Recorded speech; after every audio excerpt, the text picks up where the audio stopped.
이게 선입견일 수도 있는데 뭔가 BTS B는 왕자님 같은 고급스러운 분위기? 맞아. 커피랑도 매칭이 되거든요. 근데 손흥민이 메가커피 대체 무슨 상관이? 근데 변호사 이미지는 이거 잘 어울린다. 그냥 되게 이디야예요. 근데 파스쿠지는 투썸 로고 박아도 이야기 될 것 왜 같은데. 그러는 거야 진짜. 일단 원두 가격 상승의 이슈가 있어요. 원두 가격이 47년 만에 최고치라고 합니다. 그러니까 원두가 보니까 65% 급상승, 77% 급상승. 이게 1년밖에 안 된 거예요. 거의 뭐 이거를 뭐 어디에 비유해야 되지? 뭐 코인? 뭐 테슬라? 자, 이 원두 두 종이 전 세계 커피의 99%가 아라비카하고 로부스타다라고 볼 수가 있고요. 그래서 아라비카는 비교적 향미가 우수하다. 이 비교적이에요. 그래서 우리가 흔히 가는 뭐 어디죠? 뭐 이런 커피 전문점들, 카페들에서는 이런 아라비카 원두를 쓰고 있고, 로부스타는 상대적으로 투박하다. 예, 투박하다는 게 포인트입니다. 그래서 인스턴트 커피 형태가 있다. 중요한 건 99%, 전 세계의 99%가 이 두 종이기 때문에 이 원가 가격 상승한 거, 아까 보신 것처럼 가격이 60% 오르고 77% 급상승한 게 중요하다. 우리 커피 시장에 미치는 영향이 크다라고 보실 수 있을 것 같습니다. 왜 그러면은 커피 원두 가격이 올랐냐를 한번 볼게요. 보니까 당연히 이유는 기후, 이상 기후입니다. 그래서 가뭄이나 폭우인데 브라질 같은 경우에 좀 제일 심했던 것 같습니다. 그래서 가뭄이 심해져가지고 제가 뭐 커피 나무가 어떻게 뭐 자랐는지는 모르겠지만 제가 느끼기에는 그런 습도에 굉장히 예민한 친구인가 봐요. 그러니까 이런 가뭄이 심해지니까 2025년도 수확에 대한 우려가 커지면서 원두 가격이 급상승했다라는 거고, 콜롬비아도 엘니뇨 혹시 뭔지 아십니까? 그냥 뭐 기후 위기 중 하나죠. 그 학생 때 못 배웠어요. 엘니뇨, 라니냐 라니뇨. 이런 라니뇨인가? 그런 거 배웠는데 요게 이제 수온이 네. 온도가 급상승하는 그런 걸 말합니다. 그래서 이것도 건조한 날씨가 이어져서 작황이 좀 부진했다. 그리고 뭐 코스타리카, 온두라스도 커피의 주요 산지죠. 폭우 피해 때문에 좀 힘들었고, 베트남도 날씨가 건조해서 폭우로 인해서 좀 공급이 불확실하다라고 하는 포인트가 있었습니다. 그래서 우리 소비자 입장에서 중요한 건 결국에는 뭐가 문제냐? 가격이 오른 거잖아요. 가격이 그쵸. 오른 거잖아요. 그래서 가격이 얼마나 올랐나 봤더니 이 스타벅스 코리아가 지난해라는 건 저희가 지금 녹음 날짜가 2025년이니까 25년 지난해 24년이죠. 24년 8월 그리고 24년 11월 두 차례에 거쳐서 커피의 제품 가격을 올렸다라는 게 우리 기사에 떴습니다. 자, 스타벅스만 또 올린 게 아니라 동서식품 인스턴트 커피 유명하죠. 그래서 여기도 8.9% 인상을 했고, 또 중요한 게 어제 일자로 기사 뜬 걸 보니까 폴바셋도 2년 10개월 만에 가격 인상을 결정했다라고 보시면 될 것 같아요. 그래서 뭐 이런 정도의 가격을 인상했다라고 보시면 좋을 것 같습니다. 놀랍게도 지금까지 언급한 브랜드 진짜 안 가는 것 같아요. 제 입장에서 스타벅스의 그 브랜드 이미지는 되게 애매해졌어요. 뭔가 투썸은 디저트의 개념이 있어서 디저트 먹고 싶다 하면 투썸. 그렇죠. 할리스는 제 개인적으로는 뭔가 공부하기 좋은 공부하러 카페에 가면은 뭐 좀 그쵸, 아니긴 그쵸. 하겠지만 그래도 뭔가 시트 좌석이 잘 돼 있는 듯한 느낌이 맞아요. 있고, 그 뭐 저가 커피는 당연히 그냥 테이크아웃 자주 하러 가는 거고, 뭐 이디야는 약간 좀 오아시스 같은 느낌이에요. 카페를 가고 싶은데 뭔가 여기 없을 것 같은 동네인 것 같은데 하면 이디야 있어. 맞아요, 그래서 맞아요. 이제 가게 되는 그런 느낌. 근데 약간 뭐 파리바게뜨 롯데리아처럼 많이 맞아요, 전국적으로 맞아요. 퍼져 있긴 하죠. 근데 뭐 폴바셋은 물론 폴바셋은 제가 알기로는 그 라떼 음료 이런 것을 많이 즐기러 가는 걸로도 알고 있는데, 네. 개인적으로 어쨌든 스타벅스와 폴바셋 이런 것은 잘 안 가게 되는 것 같아요. 애매해서 스타벅스는 좀 그렇긴 한데 폴바셋은 은근히 또 그 매니아층이 매니아층이 있는 것 같아요. 왜냐면 여기가 그 정확하진 않아요. 메일유업에서 하는 걸로 알고 있거든요. 그래서 막 우유 그래서 맞아요, 맞아요. 라떼 이야기가 좀 맞아요. 상하 목장 그 우유 만드는 그곳 메일유업이잖아요. 그러니까 거기 막 우유도 쓰고 하니까 약간 좀 그 제품류 맛있다라고 하는 이야기가 있긴 합니다. 포인트는 사실 대부분의 그 브랜드들이 소비자의 부담을 덜기 위해서 판매량이 가장 많은 아메리카노하고 뭐 에스프레소 뭐 이런 것들은 유지하는 것 같이 보이긴 합니다. 네, 그래서 이따가도 한번 이런 것들 좀 자세하게 다뤄보도록 할게요. 저게 정말 소비자를 위해서 약간 원가도 가장 저렴하지 않을까요? 소비자를 위한 게 기업을 위한 거죠. 그러니까 고객 또 친화. 물론 저는 네. 원가는 잘 모르지만 그쵸. 그냥 예상 상상이라고 하죠. 여튼. 여기까지 말하세요. 네. 가겠습니다. 자, 그러면은 지금까지 말씀드린 건 인스턴트 커피, 그리고 나름 우리가 시장에서 프리미엄 커피라고 하는 브랜드들 가격 인상하는 거 봤어. 그럼 저가 커피는 어땠느냐? 저가 커피는 원두 가격 상승에 가격을 올렸느냐 봤더니 사실 우리한테 이름이 알려진 브랜드 중에서는 더벤티가 가격을 올렸습니다. 당연히 뭐 아메리칸 올리진 않았고요. 이게 올리신 품목을 보면 공통점이 좀 있죠. 아메리카노 제외. 아메리카노 제어에 우유. 맞아요. 보니까 우유 가격이 올랐대요. 우유 가격이 올라서 조금 올린 측면도 있을 것 같다는 생각입니다. 그래서 원유 가격이 기름 아니고요. 예, 우유의 가격이 올랐다. 그래서 뭐 서울, 뭐 남양, 매일 흰우유 가격이 이미 3에서 6% 가량 올려 있다. 카페 뭐 사실 아르바이트나 아니면 운영하시는 분들 알겠지만 우유 진짜 많이 쓰거든요. 그래서 우유 가격 오른 게 또 치명적이니까 우유 관련된 제품들이 많이 올랐다고 보시면 될 것 같습니다. 자, 그렇다면 저가 커피 3대장은 가격을 어떻게 올렸을까요? 안 올렸을까요? 안 올린 것 같아요. 안 올렸다. 네. 이 사진 혹시 아세요? 뭘요? 이 사진. 어디예요? 이게 그 강화문 쪽에 강화문에 그 어디죠? 어딘지 알 것 같아요. 어딘지 알 것 같아. 디타워 쪽에 있는 것 같아. 아무튼. 여기도 네. 그렇고 저기 구로 디지털 단지에도 맞아요. 쭈르륵 있어요. 저가 꽤 많아. 메가커피는 뭐라고 했냐? 메가커피 관계자는 자, 아직까지 소비자 가격이나 가맹점 원두 공급이 인상 검토하지 않았다라고 했고요. 지금은 가격 인상을 본사가 감내하고 있는 상황이다라고 이야기하고 있습니다. 본사가 감내하고 있다. 약간 희생 정신 좋습니다. 자, 그리고 지난해에도 가맹점 원두 가격 인상하지 않았다. 너무 친화적이다. 이거 저는 기사 그대로 갖고 왔습니다. 네, 기사 그대로 가져왔어도 저 별표가 너무 친화적이야. 본사가 감내했다. 저 다 이렇게 할 거예요. 백다방. 자, 현재 가격 인상 계획 역시나 없습니다. 백다방 없고요. 시장 상황을 예의주시하고 있다. 네, 약간 의심스러워요. 자, 50년 이상 국제 커피 시장이 그린빈을 공급해온 브라질 지역의 농장과 계약을 맺어서 안정적인 공급망을 통해 가맹점의 부담 최소화를 위해 노력하고 있다라고 설명했습니다. 자, 컴포즈 2014년 런칭했나 봐요. 자, 단 한 차례도 한 번도 원두 가격 인상 없이 10년간 원두 가격을 동결했다. 대단하네요. 물가 많이 오르는데. 자, 근데 다만 나왔습니다. 다만 올해 인상 여부 대해서 상황을 지켜보고 결정할 것이라고 밝혔다고 합니다. 그러니까 컴포즈는 약간 자신 없어 보니까. 이런 거죠. 제가 봤을 때는 당연히 그 가장 탑이 메가라고 해야 되지 않을까요? 그래도 탑은 메가 맞습니다. 결국에는 1위가 안 움직이면은 맞아. 그러니까 저 다만도 네. 메가 올리면 올리고 네. 메가 안 올리면은 우리 뭐 맞아. 욕먹을 일 있냐? 그렇지. 이런 거겠지. 자, 그래서 보니까 최근 치솟은 원두 가격 상승세에도 저가 커피 브랜드 업계에는 가격 인상 계획이 없다는 점을 분명히 했다라고 하고 있습니다. 그래서 어떻게 그러면 가격을 올리지 않느냐? 대량 공급, 그리고 가격 경쟁력, 그리고 가격 인상을 단행할 경우에는 이게 제일 중요한 것 같아요.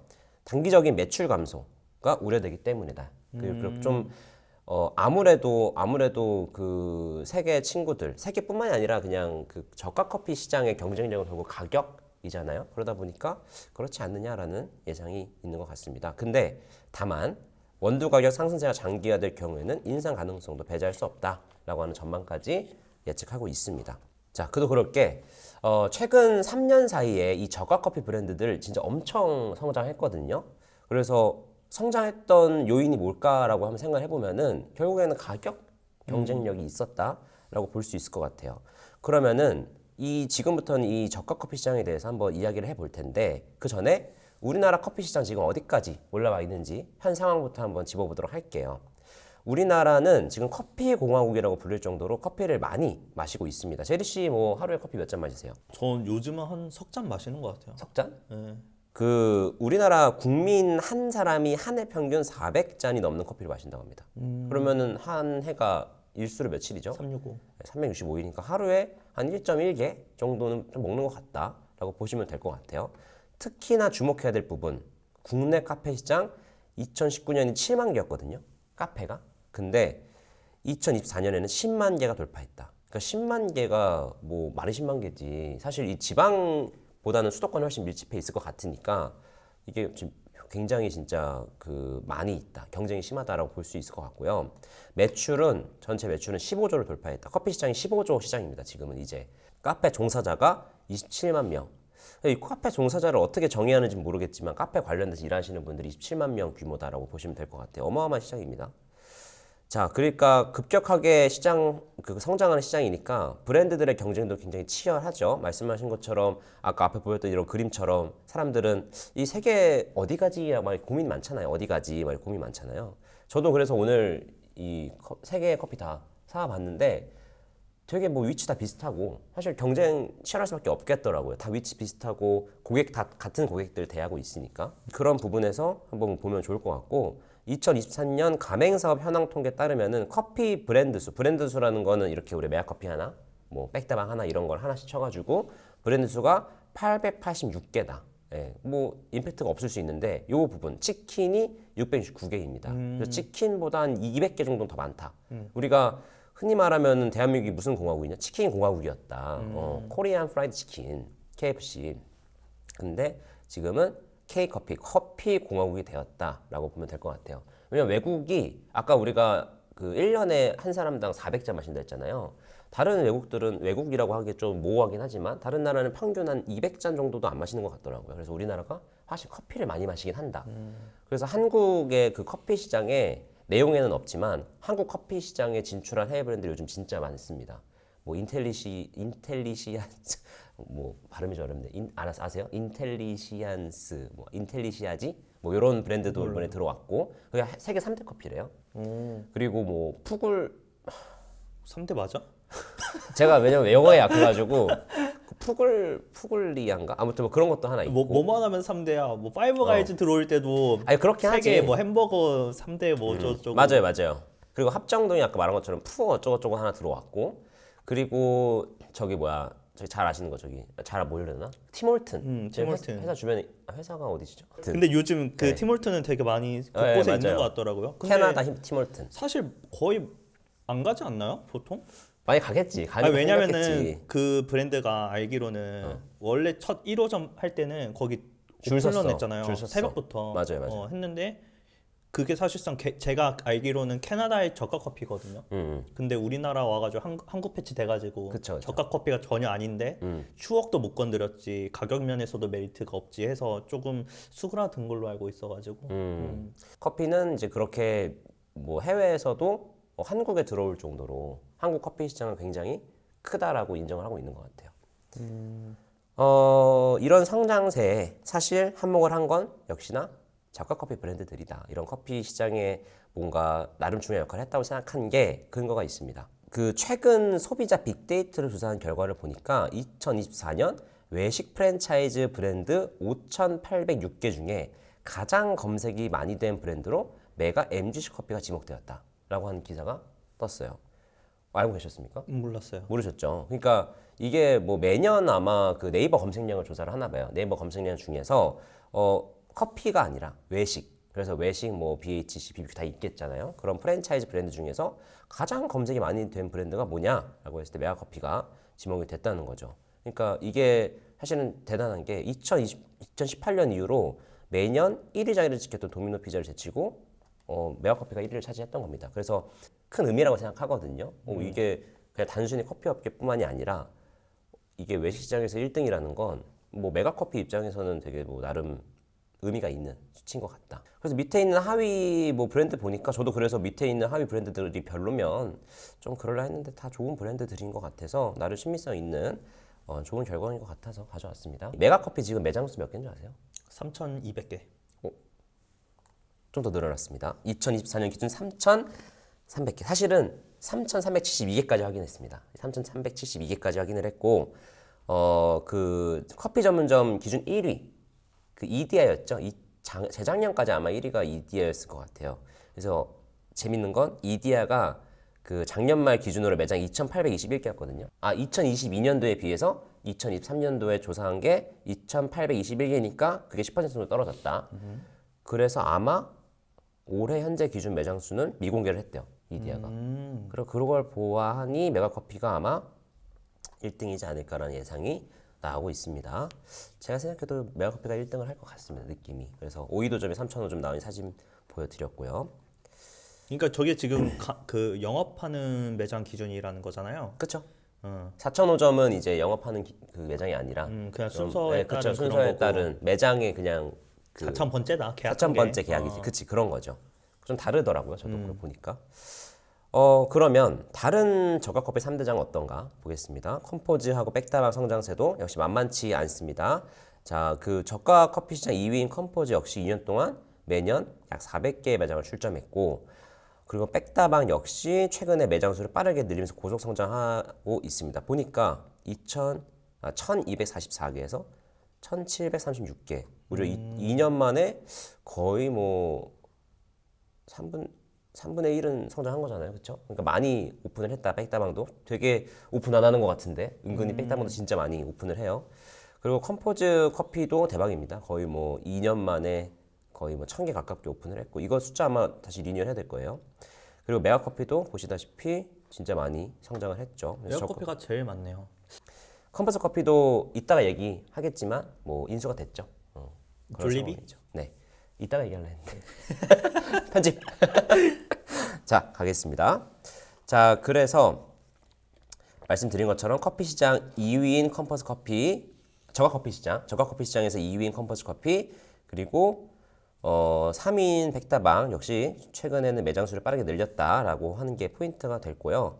최근에 이제 경제 불황이 되면 소비 심리 위축에도 이 불황형 업종의 소비가 몰리면서 2023년 매출액 기준 저가 커피는 전년 대비 37% 성장을 했다고 합니다. 그러니까 매출액 대비해서 37% 성장을 했다. 근데 이게 사실은 조금 구별해서 들으셔야 되는 게, 매출액 이렇게 나오잖아요. 스타벅스, 뭐 이디야, 뭐 어디 뭐 폴마셋, 뭐 이런 다양한 지점들이 있는데 이 매출액은 본사 매출액 기준입니다. 네. 그걸 꼭 알고 계셔야 돼요. 이따가 더 자세히 말씀드릴게요. 본사 매출액 기준 성장을 했다라고 보시면 될 것 같아요. 이 가맹점들 아닙니다. 본사. 이거는 2023년 기준이에요. 2024년 기준으로 나올 수가 없으니까 아직 2023년 기준으로 매출 순위, 커피 시장의 매출 순위, 스타벅스가 2조 9,295억 원. 아마 3조 이제 넘어갈 것 같습니다. 3조 시장. 3조 클럽. 그러니까 왜냐하면 커피 시장 15조인데 3조 가지고 있는 겁니다. 스타벅스가 어마어마하죠. 그리고 투썸플레이스가 4,801억 원으로 2등입니다. 매출액 기준. 투썸 잘 나갑니다. 매출액으로. 3등이 3,684억 메가커피입니다. 네. 그리고 이디야가 2,755억, 폴마셋, 커피빈, 할리스 엔지니어스 쭉쭉쭉쭉 나온다라고 보시면 될 것 같아요. 제가 아까 말씀드린 것처럼 네. 이 기준은 본사 매출 기준인 거예요. 가맹점까지 다 합치면 뭐 어쩔 줄 모르죠. 근데 왜 스타벅스가 2조냐, 3조냐? 스타벅스는 가맹점이 없죠. 전부 다 직영이죠. 그러니까 직영에 있는 매출 다 스타벅스가 잡히는 겁니다. 투썸은 잘 모르겠어요. 투썸은 가맹이 있겠죠. 가맹이 있는데 이제 좀 아무래도 등치들이 크니까 그런 것 같습니다. 스타벅스도 곧 2,000점 찍는 것 같더라고요. 매장이 그렇게 많아요. 스타벅스가 메가커피가 뭐 3,000점이어서 많다라고 하지만 스타벅스도 사실 진짜 많다. 물론 이제 작은 규모의 매장 위주인 저가 커피 브랜드들이 매출 규모는 큰 규모의 카페인 뭐 스타벅스에 비하면은 좀 매출은 적은데, 여기서 좀 주목해야 될 게, 제가 여기다 오타를 냈네요. 영업 이익 순위입니다. 유료 아니에요. 네. 이게 영업 이익 순위로는, 영업 이익이라는 거는 실제로 얘네가 얼마를 벌었냐 기준으로는 스타벅스 당연히 1등이고요. 메가커피가 2등, 그리고 컴포즈, 그리고 투썸, 더벤티입니다.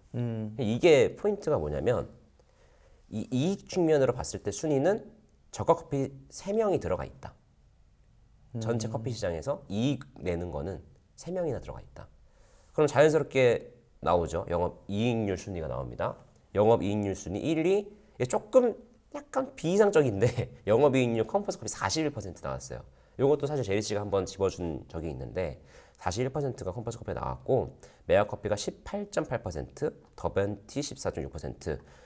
쭉쭉쭉 가다 보면 스타벅스 5%도 안 됩니다. 맞아요. 그리고 놀랍게도 이디야 3%, 커피빈 1%입니다. 그러니까 사실 이디야는 이제 매출 굉장히 이제 막 거의 저가 커피한테는 이제는 좀 부족한 것 같고, 메가커피에 진 것 같고, 영업이익 당연히 적고, 그리고 영업이익률도 사실은 메가커피에 이제는 뒤진다라고 보시면 될 것 같아요.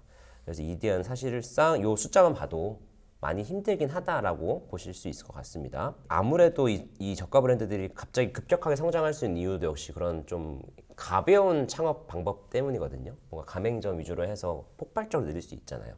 그래서 아마 이런 본사 이익률이 많은 게 사실은 그닥 좋은 건 아닐 수 있어요. 이들 입장에서는. 그래서 이걸 낮추려고 뭐 이것저것 방법 아마 쓸 건데 그럼에도 불구하고 이 회사들은 또 투자도 받아야 되고 하니까 뭐 아마 이익률 측면에서 나름 이익을 내고 있는 것 같습니다. 뭐 사실 가맹점 입장에서는 좀 그렇긴 하죠. 뭐 본사 이익률이 높으면 야 그거 좀 떼가지고 우리 줘야 되는 거 아니니? 막 이렇게 할 수 있잖아요. 그래서 그게 아마 작년 재작년 기사가 그럼 많이 떴던 것 같고 가맹점주들의 불만 그리고 광고비 전가 논란도 있었습니다. 맞아요. 이따가 뒤에 나오긴 하겠지만 그 최근에 빅스타들 많이 썼거든요. 그래서 그거에 관련돼서 광고비를 이 가맹점주들한테 한 50% 정도는 아마 이렇게 달라고? 하는 것 같아요. 아닌가요? 정확하지 않습니다만 근데 좀 그거- 부담을 시킵니다. 그거 아니라고 입장 발표하지 않았어요? 결국에는? 뭐 그것까지는 제가 정확하게는 모르겠지만 어쨌거나 뭐 광고비 전가 논란이 있는 이유도 여기 전가를 하니까 있겠죠. 당연히 있겠죠. 자, 그러면 다음 거 넘어가도록 할게요. 자, 왜 이렇게 잘 되냐? 왜 이렇게 저가 커피 잘 될까? 그냥 뭐 이런 거 보지 말고 제리 씨가 보기에 왜 잘 되는 것 같아요? 생각 없이 쓸 수 있는 금액대라고 해야 되나? 음, 그러니까 커피를 마시는 빈도수는 올라갔는데 거기에 따라서 매번 할 수는 없으니까. 뭐 스타벅스 한 번 가는 걸로 메가커피 2번 갈 수 있으니까. 그쵸. 이런 느낌이지 않을까요? 저도 결국에는. 사실 오늘 이제 커피 제가 나름 공정성을 위하여 저가 커피 시장에 대한 이야기를 하니까 요 컴포즈, 백다방, 그리고 메가커피 3개 이 저가 커피 3대장 커피를 사왔는데 한 5천 원? 5,000원 나왔습니다. 네. 이 저기 컴포즈하고 메가커피가 1,500원이었고요. 그리고 이 백다방이 2,000원 해가지고 5,000원. 그리고 요 세 개의 거리가 200m 안 됐습니다. 그래서 거의 다 코앞이죠. 예, 들렸다가 그냥 이렇게 딱딱딱 들려 사오니까 시간이 좀 걸리긴 했지만 그래도 나쁘지 않았습니다. 그리고 보면은 이게 5,000원이면은 사실 좀 비싼 브랜드 예를 들면 폴바셋 아까 룽고 막 이런 것들은 5,300원이거든요. 그러면은 확연하게 이거 싸긴 싸다라고 느껴지는 게 경쟁력이긴 하다. 그 외에 경쟁력이 혹시 있나요? 없을 것 같아요. 많은 곳에 있다. 많은 곳에 있다. 말한 대로 접근성이 쉽다. 접근하기 쉽다. 그러면은 소신발언. 메가커피만 쿠폰이 타 지점 전 지점 다 가능하고 컴포즈는 안 된다. 컴포즈 그게 안 돼요? 그런 게 있군요. 또 그런 디테일이 있었습니다. 그런 것 같아요. 오늘도 계산할 때 그런 게 없었던 것 같습니다. 특히나 메가커피는 뭐 광고하는 거 아닙니다만 CJ도 연계돼 있더라고요. 맞아요. 그런 게 잘 돼 있긴 하다. 확실히 업계 1등은 좀 다르긴 하다라고 보면 될 것 같습니다. 자, 이 저가 커피의 성장을 커피 업계 전문가들은 어떻게 분석하고 있냐? 당연한 거긴 하지만 이 전략적 가격 책정 사게 했다 이거고요. 메뉴의 다각화로 평가하고 있다라고 하고 있습니다. 이게 어떤 전략이냐면 사실은 아까 그 가격이랑도 연동되는 건데 가격을 절대 아메리카노 안 올리잖아요. 왜 안 올리냐? 그냥 스타 플레이어인 거야 얘는. 얘로 일단 손님을 끌어들인다고 합니다. 이 아메리카노가 1,500원에서 2,000원 하는 걸로 손님을 끌어들인대. 약간 우리 편의점 가면은 좀 그런 미끼 상품들 있잖아요. 그냥 미끼 상품인 거야. 이 아메리카노 자체가 가격 싼 게. 그리고 이들이 또 요즘에 집중하는 게 뭐냐면 다양한 메뉴래요. 다양한 메뉴로 다시 한번 재방문하는 전략. 요게 사실 당연하지만 너무 당연한 전략이긴 하지만 이게 지금 현재 그 저가 커피 브랜드들의 거의 공통된 전략이라고 합니다. 그래서 보면은 그 뉴스 매주 조사하시면 알겠지만 커피 브랜드들 메뉴 신제품 나오는 거 혹시 보셨어요? 많죠. 진짜 많지 않아요? 그러니까 내가 어제도 보니까 딸기 신메뉴 진짜 장난 아니더라고요. 아니 그 신제품은 근데 사실 커피뿐만이 아니라 다 많아요. 다 많죠. 다 많은데 그 얘네들이 다른 이제 커피 브랜드들 비해서도 메뉴가 진짜 많은 편이고 신제품도 진짜 빨리 나오는 편입니다. 물론 많이들 그렇게 하죠. 많이들 그렇게 하고 그렇게 하는데 얘네들이 전략이 그렇다. 다양한 메뉴를 언제든지 편하게 먹을 수 있는 게 전략이다. 라고 하는 게 이 저가 커피 브랜드 전문가들의 의견이라고 합니다. 당연하긴 하죠. 그래서 제가 뭐 커피 시장 뉴스를 보면은 신메뉴에 대한 진짜 이야기가 많은 것 같아서 이런 것들을 다 다루기는 좀 힘들다 결론은. 그래서 시즌별로 어떤 맛을 내세워야 되는지 뭔가 마케팅 식재료 제철 식재료 뭔지 알 것 같아. 이제 커피 업계만 보면은 마케팅 쪽으로는. 자 그리고 두 번째는 아까 말씀드렸던 저가 커피 그 브랜드가 시작했던 쏘아 올린 그 빅모델 경쟁이 그거로 치닫고 있다라는 겁니다. 요거 메가커피의 손흥민은 꽤 오래돼서 이제는 이 사실은 메가커피가 처음 시작했죠. 이 손흥민을 이제 딱 앞세워서 뭔가 이제는 사실 난 그렇게 생각해. 저가 커피 브랜드들 자기들이 저가 커피라 불리는 거 싫을 것 같아. 싫을 것 같아요. 그러니까 나, 가성비 커피 좋아하겠지. 뭔가 저는 가성비도 좀 그러니까 아까 잠깐 쓰시긴 한 것 같은데 커피랑 저가 커피랑은 다른 것 같아요. 그래서 저가 커피는 저가가 빠지는 순간 끝나버리니까 그렇지. 그래서 가격 동결을 더욱더 이제 맞아, 해야 맞아. 되지 않을까라는 생각이 들어요. 맞아. 저 친구들이 그냥 커피가 되어버리면은 진짜 뭐 하나부터 열까지 다 그럴걸요. 왜냐면은 저는 메가커피나 컴포즈 같은 데 가서 화장실이 잘 돼 있는 꼴을 못 봤고요. 거의. 그리고 안 돼 있어. 웬만하면 안 돼 있어요. 근데 투썸, 스타벅스 그냥 떠올려지는 이미지 같은 게 있잖아요. 그런 걸로만 봐도 저 친구들은 저가 아니면은 좀 아무것도 없는 애들 아닌가? 솔직히 이 친구들도 저는 그냥 이제 습관적으로 마시니까 마시는 거지. 굳이 맛으로 치면은 그냥 물에 커피 향 나는 그런 맑은 물이에요. 진하진 않아요. 근데 진하지 않은 걸 좋아하는 사람도 분명히 있겠고 그게 원두의 특성일 수도 있겠지만 뭐 저가 아니면은 크게 메리트가 없지 않을까라는 생각. 그렇죠. 저가라는 것 자체가 애초에 좀 브랜딩이지 사실. 그러니까요. 브랜딩이 하나의 있지. 카테고리죠. 커피 카테고리가 아니라 저는 저가 커피 카테고리인 것 같아요. 그러니까 아무래도 제리 씨 같은 또 그런 생각이 많으니까 본인들도 좀 내 생각엔 그래요. 이미지를 바꾸기에 제일 좋은 게 결국에는 스타들을 쓰는 거. 빅스타를 쓰는 게 이미지엔 되게 좋거든요, 사실. 그렇잖아. 우리가 메가커피를 가는데 손흥민이라는 사람 약간 손흥민은 어떤 사람이에요? 우리나라에서는. 저는 근데 알겠는데 그 BTS B 이게 선입견일 수도 있는데 뭔가 BTS B는 뭔가 좀 왕자님 같은 그런 고급스러운 분위기? 맞아. 그래서 뭔가 커피랑도 매칭이 되거든요. 근데 평생 생각 없었어 솔직히. 근데 이제 지금 보니까 손흥민이 메가커피 대체 무슨 상관이 연결고리가 있어서 손흥민인 거지? 이런 느낌은 드네요. 그럴 수 있지. 근데 나는 개인적으로- 인지도는 높잖아요, 손흥민이. 그렇긴 한데 메이저. 중요한 건 메이저야. 그렇긴 한데 예를 들어서 우리 아이돌이 저 모델이니까 저 커피를 사 먹어야겠다 했는데 축구 팬들이 저런 걸 사 먹을까? 이런 느낌은 있어요. 원래 아이돌 마케팅은 그런 개념도 있잖아요. 맞아요. 우리의 맞아요.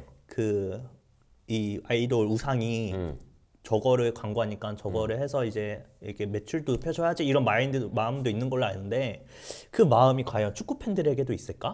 저는 좀 다르게 생각합니다. 다른 분석, 다른 관점에서 봅니다. 과연 메가커피 본사가 사람들이 메가커피를 많이 사 먹는 게 중요하지? 더 중요한 게 뭘까? 메가커피 본사가 더 중요한 거. 뭐죠? 점주들을 많이 모아야 되죠. 점주들. 가맹화를 시켜야 되지. 가맹점주를 많이 늘려야 되지. 그러니까 그게 손흥민이라 그러니까 왜냐면은 보통 누가 가맹점을 늘려요? 어떤 사람들이? 누가 늘려요? 뭐 많이들 40대. 그래 50대. 그러면은 나였으면은 그러니까 그런 이치라고 하면은 그랬을 때 이미지가 손흥민 짱이지. 아니죠. 왜? 투투 가수가 짱이죠. 아니지. 근데 그러기에는 이 메가커피라고 하는 이 브랜드가 소구하는 지점이 뭐 2030, 1020, 뭐 30은 회사원들이잖아요. 1020이잖아요, 사실은. 그러니까 1020에도 먹히면서 가맹 점주들에게까지도 먹히는 그런 되게 메이저면서 고루 분포된 사람을 모델로 쓰는 게 나쁜 전략은 아니다라고 생각해요. 개인적으로. 오히려 B는 좋아. 소비자들 끌긴 좋아. 근데 물론 점주들도 젊은 분들이 있습니다. 근데 40, 50대 뭐 좀 퇴직해가지고 퇴직금으로 뭐 예를 들어 가볍게 창업하시는 분도 계실 거고 그런 분들 입장에서는 이 친구 뭐 이럴 수도 있죠. 그렇죠. 이것도 조심한 발언이긴 하지만, 그러니까 누군진 잘 모르는데 조회수 100 나와. BTS는 누군지는 알아. 근데 이 B가 누군지는 모르잖아. 사실은 솔직히 말하면 아닌가? 다 아나? 그럼 썸네일 그 이게 선입견이야. 이게 선입견이네 이게. 아무튼 뭐 우리는 선입견 가득한 채널이니까요. 네. 아무튼 뭐 이 두 빅 모델을 썼다는 게 포인트고 뭐 그 두 모델에 대한 찬반 의견은 우리가 말해봐야 뭐합니까? 자, 아무튼 둘 다 반응이 좋았다. 중요한 거. 그렇죠. 그래서 중요한 건 뭐냐면요. 이 두 브랜드가 쏘아올린 아주 작은 공은 좀 큰 공이 이 연예인을 배제했던 브랜드들도 최근에는 연예인 모델을 적극적으로 가용하기 시작했다라는 게 좀 포인트입니다. 근데 요즘은 다음 페이지 한번 눌러보시겠어요? 자, 네. 아, 저 변우석 그 이야기를 변호사 이해하려고 하셨군요. 네. 그래서 이 말씀하셨던 것처럼 요 이디하고 파스쿠찌 두 개죠. 이 두 개가 그 원래는 연예인 모델을 안 썼대요. 안 썼는데 이게 창립하고 둘 다 23년 됐나 봐요. 23년 만에 처음으로 연예인 빅 모델을 고용했다라고 하는 게 기사로 봤습니다. 근데 파스쿠치는 거의 투썸 로고 박아도 이야기 될 것 왜 같은데. 그러는 거야 진짜? 아, 이 정도면은 물론 검은색과 저 빨간색이 어. 그 파스쿠치 상징하는 걸 수도 있겠지만. 그렇죠. 그러니까 저는 저 케이크 등 순간부터 그냥 투썸이에요. 아이스박스 같은 거. 네, 그렇죠. 아 근데 아직 로고가 할리스가 아니라 로고가 여기 파스쿠치에 들어갈 건데. 아 그래도 미스매치 아니에요 이 정도면은? 그런가? 저기 투썸 넣고 그럼 파스쿠치는 어떻게 들어가야 돼? 그럼 젤라또 이런 거. 오 젤라또 유명하잖아요. 아 근데 이거는 그 메뉴 10년에 나온 거니까. 그러니까 저기에 파스쿠치가 어울리냐 투썸이 어울리냐 하면은 한번 넣어봐.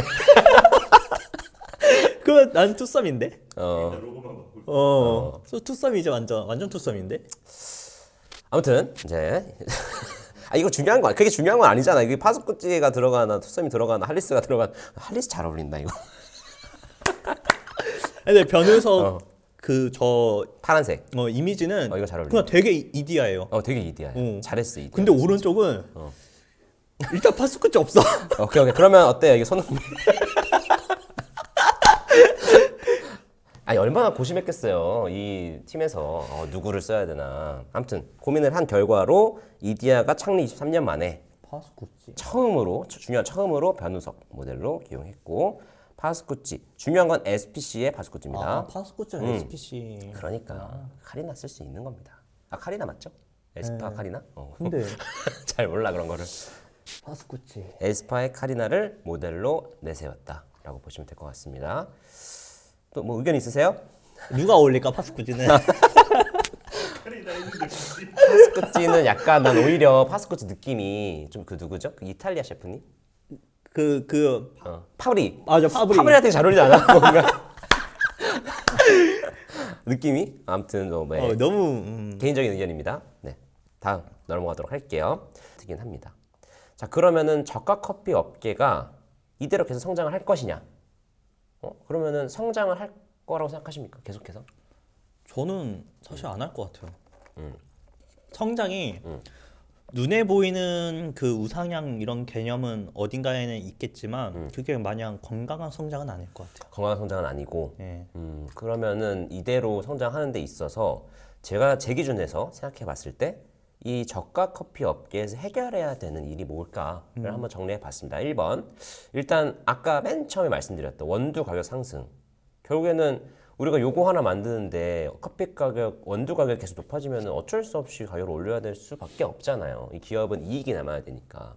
특히나 그냥 기업 아니고 가맹점주들까지 부담을 주는 기업이기 때문에 더 이익률이 낮지 않거든요. 가맹점주 입장에서는. 그렇기 때문에 원두 가격 상승으로 과연 1,000원대 아메리카노가 현실적으로 가능할지에 대한 물음표가 있습니다. 1,000원대 아메리카노는 1,000원이라는 게 아니라 2,000원대 아메리카노 아니잖아요. 지금 1,800원, 네. 1,500원대 아메리카노니까 이 부분에 대해서 어떻게 가능하지에 대한 해결점 분명히 있을 것 같고요. 아까 말씀드린 것처럼 애초에 저가 커피라는 게 붙어 있으니까 저가가 빠지면 경쟁력이 있는다. 그런 측면에서 해결이 필요하다. 그리고 두 번째, 너무 많은 커피 전문점. 아까 몇 개? 10만 개. 그리고 편의점 메이저 4사 총합이 5만 개밖에 안 된대요. 그러니까 우리가 CU, 뭐 세븐일레븐, GS 이거 세 개가 다 합쳐도 그 카페 전문점, 커피 전문점의 2분의 1밖에 안 된다. 편의점 진짜 많다 생각했는데 특히나 편의점은 전국적으로 엄청 깔려 있는데 그렇죠. 카페 2분의 1밖에 안 되는 거예요. 그리고 심지어 카페 편의점도 요즘 커피를 팔죠.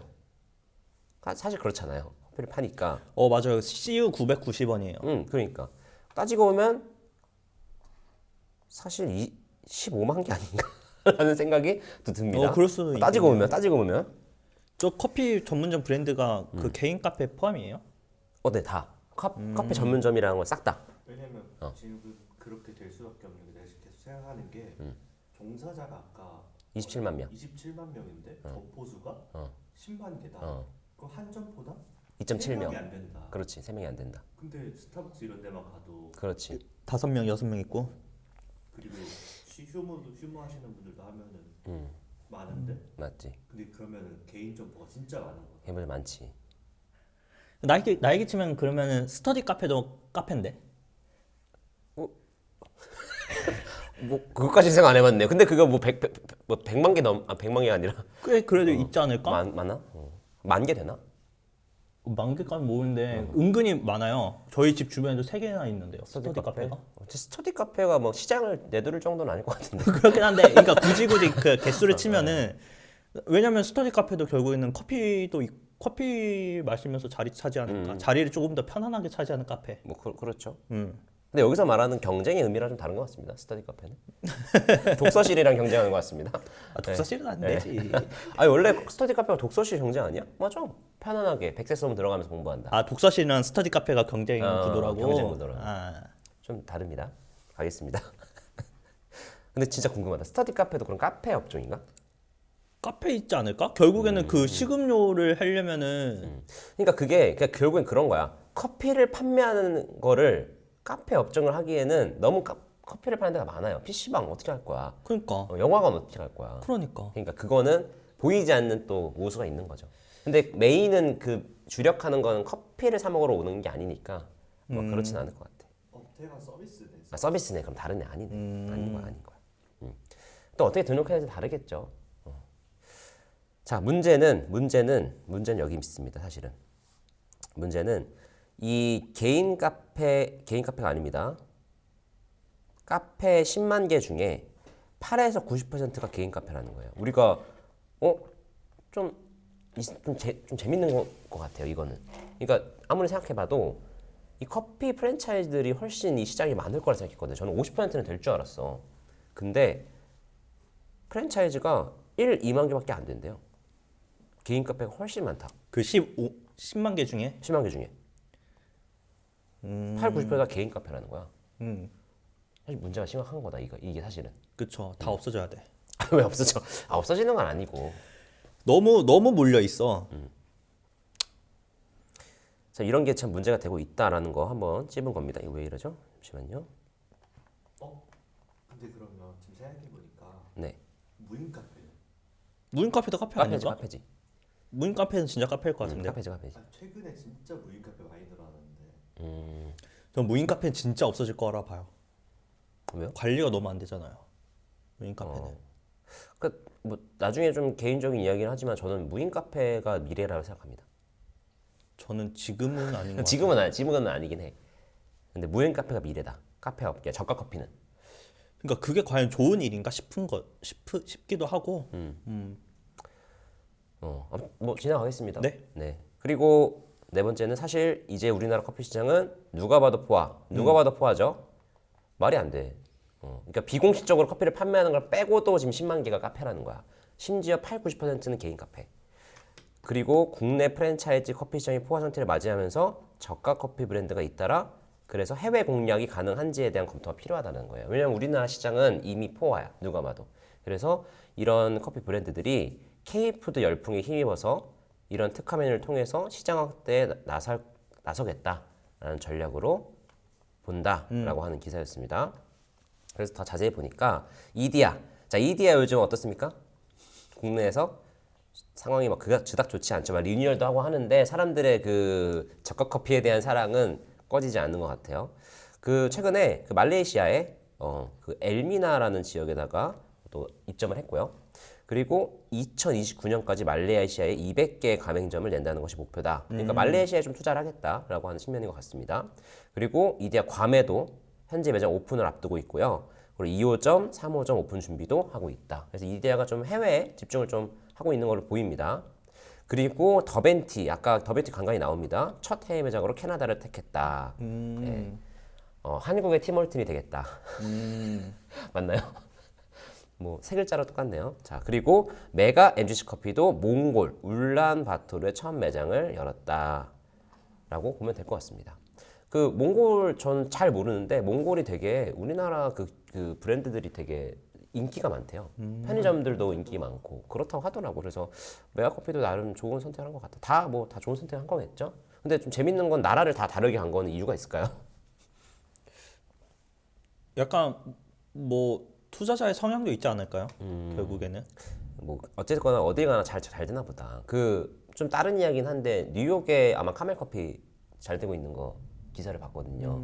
잘 되고 있다고 하더라고요. 카멜 커피가 뉴욕에 들어갔는데 잘 된다고 하더라고요. 그래서 최근에 뭐 일본의 맘스터치도 들어갔는데 맘스터치 뭐 일본에서 대박 나고 있고 해서 맞아, 우리나라 프랜차이즈들이 좀 되게 지금 해외에서 되게 좋은 역할을 하고 있다는 소식이 들려옵니다. 그래서 저는 이 방향이 그래도 저가 커피 브랜드들의 나름 방향성이지 않을까라는 생각 포인트로 두고 이 해외에 대한 고민 같이 했고요. 컴포즈는 어떻게 됐을까요? 컴포즈는 그러면은 어디 해외에 진출했냐? 해외 진출도 했지만 중요한 거 나옵니다. 자, 컴포즈 졸리비 푸드 컴포즈 지분 70%를 2억 3,800만 달러, 3,305억 원에 인수를 했다라고 하는 기사가 나와 있어요. 그 사실은 이제는 컴포즈는 지금 외국 회사입니다. 그러니까 우리 회사가 아니에요. 우리나라 게 아니야. 그래서 사실상 작년에 아주 높은 금액 따지면 4,722억 원 매각을 한 겁니다. 대박이에요. 누가 매각을 했냐? 그 엄청 유명하죠. 졸리비푸드. 이게 매각한 거 좀 자세히 보면은 컴포즈 지분이 졸리비푸드가 컴포즈 커피 지분의 70%를 3,305억 원에 했고요. 25%는 그 사모펀드가 가져갔고 이 5%가 타이틴 다이닝인데 얘가 사실 졸리비푸드의 자회사래요. 그래서 사실상 75%는 졸리비가 가지고 있다라고 보면 될 것 같습니다. 자, 그래서 졸리비푸드 보니까 졸리비푸드가 그 필리핀 기업이에요. 아시죠? 네네. 드셔보셨나요 혹시 필리핀 네네. 졸리비푸드? 그 유명한 기업이 졸리비 당연히 유명하고 필리핀 가면은 망이나쌀이라고 또 그 닭다리 같은 거 숯불로 구워주는 유명한 프랜차이즈 브랜드 있거든요. 그것도 많고 그리고 뭐 대만에 있는 뭐 밀크티 브랜드라든지 뭐 좀 유명한 브랜드들 많이 있습니다. 특히나 재밌는 게 미국 커피빈 가지고 있어요. 졸리비가. 모르셨죠? 저도 이거 조사하면서 알았는데 커피빈도 가지고 있고 뭐 커먼맨 커피 로스터, 스매시 버거, 팀 호환, 하이랜드 커피, 아까 말했던 밀크샤 이렇게 총 이 회사가 6조 원입니다. 6조 원. 6조 원 규모예요. 이거 사실 아시아 거의 식품 회사로는 거의 진짜 대단한 회사인 거죠. 6조 원 기업. 그래서 제가 좀 더 보니까 졸리비 푸드가 그럼 왜 커피빈이 아니죠? 그 컴포트 커피 왜 인수했냐 뭐 이런 기사가 뜨더라고요. 그래서 보니까 은근히 그 2,000원대 커피가 없더라고 얘네 브랜드 중에서 좀 프리미엄 브랜드가 많아가지고 좀 동남아 시장 진출하는 데 있어서는 좀 저가 브랜드가 용이하지 않을까? K 그 문화도 요즘에 확산이 또 좋고 그리고 졸리비도 한국에 들어오지 않을까 뭐 이런 가능성도 있고 뭐 여러 가지가 좀 있는 것 같습니다. 그래서 뭐 이거 주제는 아니니까 가볍게 넘어가도록 할게요. 자, 뭐 여튼 자 저가 커피 시장이 아무래도 좀 급격하게 커졌으니까 이 커피 업계에 미친 영향이 굉장히 크잖아요. 그래서 네. 기사도 많이 나고 우려도 굉장히 많은 것 같아요. 근데 솔직히 말하면 또 서민들 입장에서는 저는 감사하긴 합니다. 그게 꼭 나쁜 것 같진 않아. 나는 커피 한 잔에 4,000원, 5,000원 주고는 못 먹거든요. 이제는 그쵸? 여기 감사한 또 비즈니스 모델이 나와서 1,500원 주고 그냥 감사하게 먹는 게 뭐 비난할 일은 아닌 것 같아. 비판적인 시선은 필요하지만 이거는 무작정 비난할 필요는 없고 다만 그냥 업계인으로서 우리가 이 업계에 있는 사람들로서 뭐 어떤 점에서 우리가 좀 꼬집어봐야 될 부분이 뭘까를 한번 이제부터 한번 이야기해 보도록 할게요. 자, 일단은 맛에 대한 이야기인데요. 제리씨 생각하기에 네. 개인 카페, 네. 뭐 혹은 뭐 스타벅스, 뭐 할리스 같은 프리미엄 카페 브랜드 그리고 이런 저가 커피 어떻게 맛이 좀 다른 것 같습니까? 저는 솔직히 다르다고는 보는데 저에게는 큰 영향은 안 줘요. 저는 이 커피를 맛으로 먹는 사람은 아니어서 그런지 몰라도 맛이 다르다는 것은 인정. 근데 사실 그 맛을 먹는 사람이 아니다 보니까 이 맛이 더 좋은 거야? 이 맛이 안 좋은 거야라는 판단도 사실 못 해요. 그래서 뭐 저는 맛에 대해서는 잘 몰라서 저도 그렇게 생각합니다. 크게 저도 관여는 하지 않는 것 같다. 그게 뭐 제리 씨가 크게 뭐 엄청 특이한 사람이 아니라 대부분의 사람이 그럴 거다라고 저는 판단하고 있어요. 그러니까 커피를 과연 맛으로 브랜드를 찾아 먹는 사람이 30% 될까? 20%는 될까? 뭐 이런 정도예요. 그래서 좀 뭐 관련돼서 유튜브를 좀 찾아보니까 실제로 그 각 프랜차이즈 커피마다 눈 가리고 먹으면 못 찾는다. 유튜브 보니까 못 찾고, 그리고 뭐 커피 전문가들 이야기로는 이 쓰는 원두가 뭐 스타벅스라고 더 좋고 뭐 메가커피, 컴포즈라고 저가 커피 브랜드라고 더 안 좋고는 없다 사실. 그냥 블렌딩의 그 비율이 다르고 쓰는 원두가 다르기 때문에 그걸 좋다 안 좋다라고 평가하기 좀 그렇다. 그리고 실제로도 모르겠어요. 이게 뭐 어떤 원두를 써가지고 뭐 하고 있는지에 대한 경쟁력까지는 모르겠지만 가격 차이도 사실상 그렇게 크지 않다라는 게 결국엔 또 전문가들의 이야기입니다. 물론 이제 뭐 스페셜티를 내세운 카페들은 당연히 비싸겠죠. 비싸니까 6, 7천 원 가격을 받겠는데, 예를 들면 스타벅스 같은 경우에는 일단 강배전이기 때문에 그 원두의 캐릭터가 사실 뚜렷하지 않고, 중요한 건 이 스타벅스는 지금 어쨌거나 그 원두를 받아 쓰는 회사잖아요. 받아 쓰잖아요, 우리나라가. 그러니까 그 회사 자체로 그냥 뭐 농장에 직영해서 대량화를 해서 뭐 유익한 측면이 있겠지만 어쨌거나 물 건너오는 거기 때문에, 그리고 회사 입장에서는 이윤을 남겨야 되기 때문에 비교적 원두가 비쌀 거다라고 하는 입장이 있습니다. 그 품질 차이가 아니라 유통 과정 중에 좀 비싸지 않을까라는 생각이 좀 있습니다. 그래서 결국에는 뭐 제 의견이지만 원두 맛 차이 심하진 않을 것 같다. 뭐 물량의 차이는 있어도 맛 차이가 클까라는 생각은 있어요. 저 제리 씨도 비슷한 네. 생각인 거고. 네. 그리고 오히려 그 어떤 또 유튜브 영상을 보니까 오히려 그 커피 프랜차이즈들의 그 커피 원두의 차이보다는 맛의 차이는 그 전바점이라고 하죠, 우리가. 그 매장의 그 주인, 운영하시는 분의 그 관리하는 능력이 오히려 커피에 대한 맛에 영향을 크게 준다고 합니다. 그래서 오히려 커피 어떤 브랜드라고 보다는 우리 동네의 이 브랜드 사장님이 관리를 잘하는 것 같아가 더 사실은 유익한 정보일 수 있는 거죠. 그게 아무리 저가 커피라도 마실 수 있다는 거예요. 저도 그런 거 좀 있는 것 같아요. 어떤 커피 전문점을 가면은 맛이 좀 묘하게 좀 잡맛? 찹스러운 맛이 많이 나는 데가 있고, 어떤 데는 저가 커피에도 깔끔하게 나오는 맛이 있는 것 같아요. 좋습니다. 그리고 또 걱정되는 게 결국에는 저는 경쟁이라는 거예요. 그래서 여기다 제가 써놨는데, 우리나라 그래서 아까 말씀드린 것처럼 8에서 90%가 개인 카페? 개인 카페라는 거야. 지금 우리가 지금 떠들고 미디어에서 떠들고 있는 건 다 지금 저가 커피, 스타벅스 이런 건데 사실 거기 10%, 20%밖에 안 되는 시장이고 진짜 중요한 시장이 요 시장이에요. 근데 괜찮냐는 거야. 안 괜찮지. 왜냐면 경쟁이잖아요.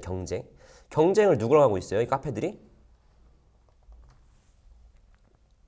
카페들끼리 하고 있겠죠. 그래서 저가 커피랑 경쟁을 뭐 하는 곳도 있겠죠, 당연히. 그래서 이런 것들이 좀 문제다라고 하는 거고, 이 결국에는 기업이라는 거는 돈이 많고 자본이 있기 때문에 우리가 흔히 말하는 뭐 쿠팡 같은 치킨 게임까지는 아니어도 그런 전략이 가능하잖아요. 우리가 조금 손해를 감수하더라도 아까 앞서서 가격 올리겠다 해도 안 올린다잖아. 왜 안 올려? 우리가 좀 감수하겠다. 왜냐면 당장 안 팔릴 수도 있으니까 경쟁력을 지키겠다라는 거고, 개인 카페는 어때요? 당장 내가 한 달, 뭐 길게는 1년 버텨야 되는 사람들인데 당장 어떻게 이거를 가격을 안 올릴 수가 있겠어. 그러니까 불가피하게 올리는 경우도 있고 그런 경우가 있으니까 개인 자영업자들은 확실히 힘들어지긴 한다. 이런 원두 가격이 오르는 거에 있어서 불리하긴 하다. 그래서 이런 개인 자영업자들의 이야기는 조금 뒤에서 좀 더 자세하게 하고, 스타벅스 같은 프리미엄 카페들은 지금 어떻게 하고 있냐로 한번 볼게요. 스타벅스 같은 프리미엄 카페들은 요즘에 최근에 이런 거 많이 보셨을 거예요. 스타벅스 장충 라운지, 뭐 R점, 그리고 스타벅스 경동 1960점, 이런 곳들이 최근 좀 있긴 한데 어떤 곳들이라고 생각하세요? 갑자기 이런 스타벅스가 왜 이런 것들을 내고 있는지. 좀 유니크하게 가려고? 유니크하게 가려고? 맞습니다. 이 최근에 스타벅스의 행보가 결국에는 저는 그 프리미엄 브랜드들의 행보랑 거의 비슷할 거라 생각하거든요. 지금 원래 스타벅스가 주장했던 그 본인들의 가치가 제 3의 공간, 뭐 일터와 그 가정의 뭐 제 3의 공간을 만들어서 여기서는 좀 일상적인 뭔가 그 가운데서 휴식을 취할 수 있는 공간으로 좀 유명해진 거잖아요. 스타벅스라는 브랜드 자체가 제3의 공간이라고 하는 키워드를 가지고 가면서. 근데 물론 그게 아니라고 하는 건 아니지만 지금은 조금 의미가 변한 것 같다. 이제는 그 제3의 공간이 너무 많기도 하고 개인 카페들 많고 공간 너무 많고 하니까 그렇게 일상을 편안하게 즐기고 있는 공간 그 이외에 스페셜한 좀 나에게 새로운 경험을 줄 수 있는 뭐 이런 단어를 쓰는 것 같아요. 목적성 있는 그 카페 경험, 목적성이 있도록 그 카페 경험을 시켜줄 수 있도록 하는 공간들을 많이 만들어내고 있다. 제가 지금 사실 가져온 예시 말고도 스타벅스가 최근에 집중하고 있는 게 이런 나름 메시지가 있는 로컬라이직한 좀 이런 공간들을 많이 만들고 있다. 그래서 스타벅스 장충 라운지가 어떤 곳이냐면 못 가보셨죠? 네. 장충동에 있는 공간인데 그거 장충동에는 근데 안 가보셨지도 아니고 못 가보셨지는 못 가보셨을 것 같아가지고 그냥 뭐 벌써 선을 그어버리시네. 아니 너가 뭐 갈 수나 있겠냐 이런 느낌인데? 제리 씨 못 갔다 일단. 제리 씨 못 갔고 저도 못 가봤어요 사실은. 왜 못 갔냐면 웨이팅이 있어요. 스타벅스 웨이팅이 있어 여기. 그리고 여기가 장충동이 사실은 그 회장님 댁들이 많습니다. 여기가 아마 삼성하고 뭐 CJ 이런 옛날에 회장님 댁들이 좀 많아가지고 되게 조용하고 분위기 좋아요. 보시면 알겠지만 여기가 그래서 스타벅스 요 장충점이 1960년도에 지어진 회장님 댁을 개조해서 만든 곳이라고 해요. 보시면은 굉장히 고급스럽죠. 네. 그래서 사실 일반인들 기준에서 회장님 댁 갈 일이 있습니까? 뭐 없죠. 없지. 그러니까 여기도 일반인들이 경험하지 못한 경험을 줄 수 있는 거야. 이 회장님 댁. 느낌 좋잖아요.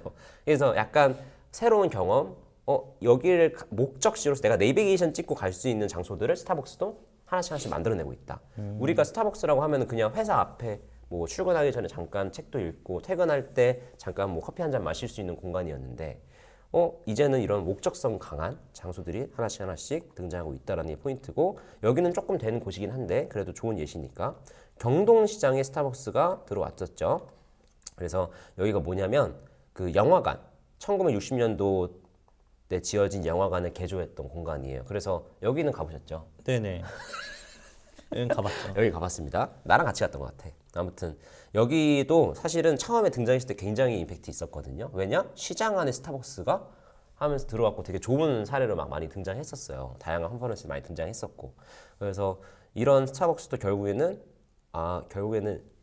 되게 장소에 뭔가 의미가 있는 장소 자체에 좀 브랜드가 있는 이런 공간들을 활용해서 옛날에는 그 제3의 공간이라는 거를 대두시켰다면 지금은 유일한 공간, 우리 스타벅스의 유일한 공간을 조금 확장하고 있는 추세다라고 하는 게 최근 뭐 프리미엄 시장의 조금 그 방향성이 아닐까 생각을 합니다.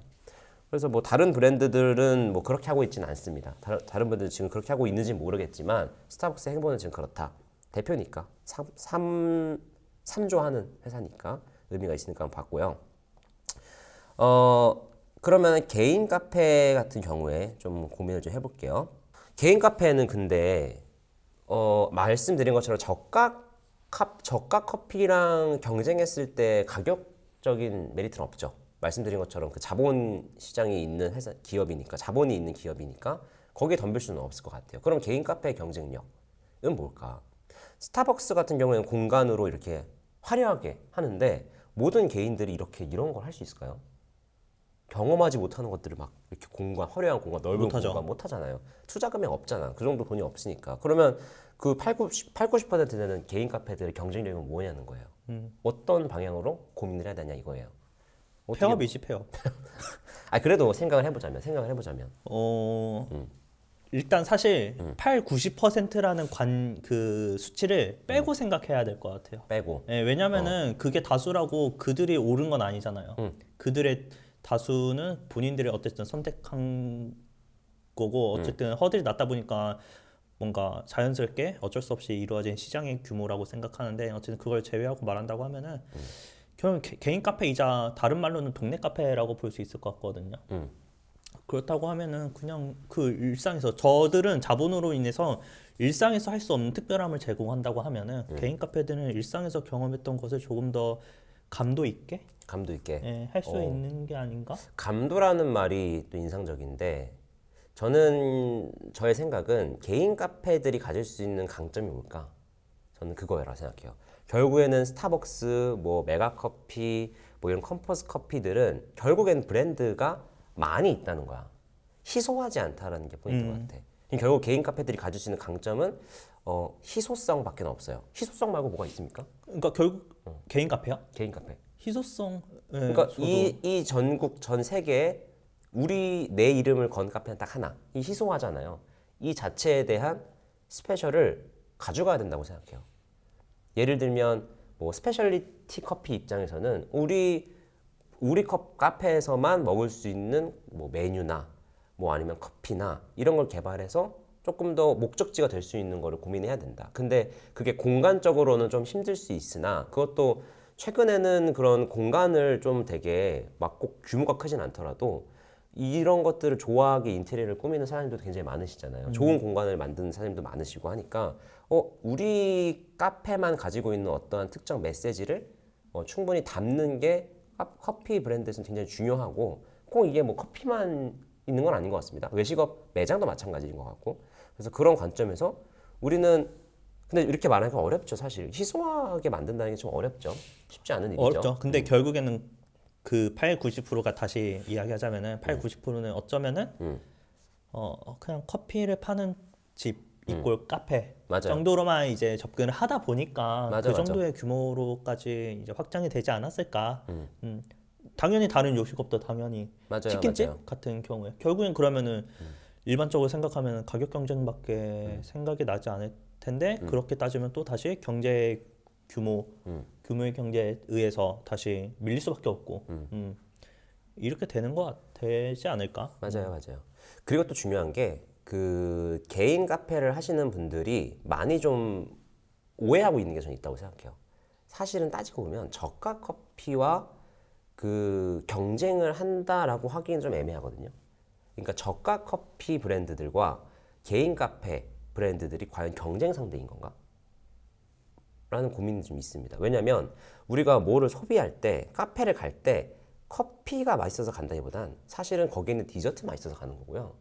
그리고 거기 공간이 좋아서 가는 비중이 있죠. 커피가 맛있어서 가려면 사실 그냥 커피 자체의 수요는 저가 커피가 경쟁력이 있지만 우리가 카페를 간다는 건 우리나라는 사실 뭐 데이트를 한다고 해도 아니면 다른 친구들을 만난다고 해도 뭐 공부를 한다고 해도 카페의 수요거든요, 다.